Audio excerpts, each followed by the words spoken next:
তাকে খুব সাদাসিধেভাবে বলি যে দাদা এখনো দরজাটা বন্ধ করো না, আমি বাইরে বেরোবো। সে কথাটা ইগনোর করে গিয়ে আমার একটা হাতের থেকে ফোনটা সে ছিনিয়ে নেয়। আমার পরে সে পিছনের মধ্যে ঠেলে দিয়ে যায় ব্যালকনির মধ্যে। যত রাত মানে যতটা আমার শরীরের মধ্যে জোর ছিল সেটা দিয়ে পুশ করি, কিন্তু সে কোনোভাবেই সরে না। সে গলার মধ্যে কামড়াতে শুরু করে। সে আমার বডির উপরে কয়েকটা কমেন্ট করতে করতে, খুব অশ্লীল টাইপের কমেন্ট করতে করতে তিনি বুকের মধ্যে হাত দিয়ে আমার ইনারওয়্যারটা ছিঁড়ে দেন। তা মুহূর্তে তিনি আমার বাবার নামটা আমাকে বলেন।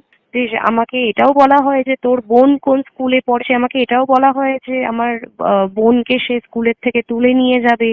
সে 2 মিনিট লাগবে না আমার বাবা মার আতাপাতা মিটিয়ে দিতে, আমাকে 2 মিনিট লাগবে না তার অনাথ করে দিতে। তারপরেই সে আমাকে বলেছে যদি এটা না চাস, যে এইগুলো আমি না করি, তাহলে আমি যেভাবে তোকে ছুঁচ্ছি সেভাবে আমাকে ছুঁতে দে। 30-35 সেকেন্ডের জন্য আমার তখন হুঁশ ছিল না। আমার যদি 30-35 সেকেন্ডের থেকে বেশি জ্ঞান হারাতো তাহলে আজকে নির্যাতিতা আমি হতাম।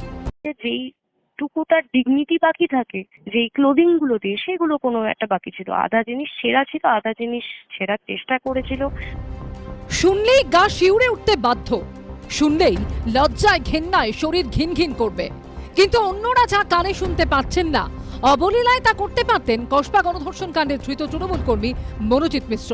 আর তার বিরুদ্ধে এবার বিস্ফোরক অভিযোগ করলেন তারই হাতে নির্যাতনের শিকার সাউথ ক্যালকাটা ল কলেজেরই আরেক ছাত্রী। তার অভিযোগ 2023 সালে একটি কলেজ পিকনিকে তাকে যৌন নির্যাতন করেছিলেন তৃণমূল ছাত্র পরিষদের তৎকালীন দাপুটে প্রভাবশালী নেতা মনোজিৎ মিশ্র। মদেরও অ্যারেঞ্জমেন্ট করাই ছিল, মনোজিতের আন্ডারেই করা ছিল সেটা। আমি যখন ফোনটা রাখতে যাই, রাখার সঙ্গে সঙ্গে আমি পিছন থেকে শুনতে পাই, যে ব্যালকনি থেকেই শুনতে পাচ্ছিলাম আর দেখতেও পাচ্ছিলাম, যে দরজা, যে মেন যে ওই রুমটার দরজা, সেটা কেউ বন্ধ করে দেয়, সিটকিনি মেরে দেয়। যেই আলোটা এসছিল, আলোর মধ্যে তার মুখটা এসেন, তখন ওটা পরিষ্কার হলো যে ওটা মনোজিৎ। তো সে শার্টের বাটন খুলতে খুলতে আমার দিকে যাচ্ছিল। It was very evident that he was very very drunk out of his mind.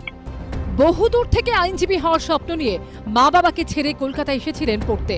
আর এই অবস্থায় নিজেরই কলেজের এক সিনিয়রের ভয়ঙ্কর চেহারা দেখে দিশেহারা হয়ে পড়েন ওই ছাত্রী। তাকে খুব সাদাসিধেভাবে বলি যে দাদা এখনো দরজাটা বন্ধ করো না, আমি বাইরে বেরোবো। সে কথাটা ইগনোর করে গিয়ে আমার একটা হাতের থেকে ফোনটা সে ছিনিয়ে নেয়। আমার পরে সে পিছনের মধ্যে ঠেলে দিয়ে যায় ব্যালকনির মধ্যে। যতটা আমার শরীরের মধ্যে জোর ছিল সেটা দিয়ে পুশ করি, কিন্তু সে কোনোভাবেই সরে না। সে গলার মধ্যে কামড়াতে শুরু করে। সে আমার বডির উপরে কয়েকটা কমেন্ট করতে করতে, খুব অশ্লীল টাইপের কমেন্ট করতে করতে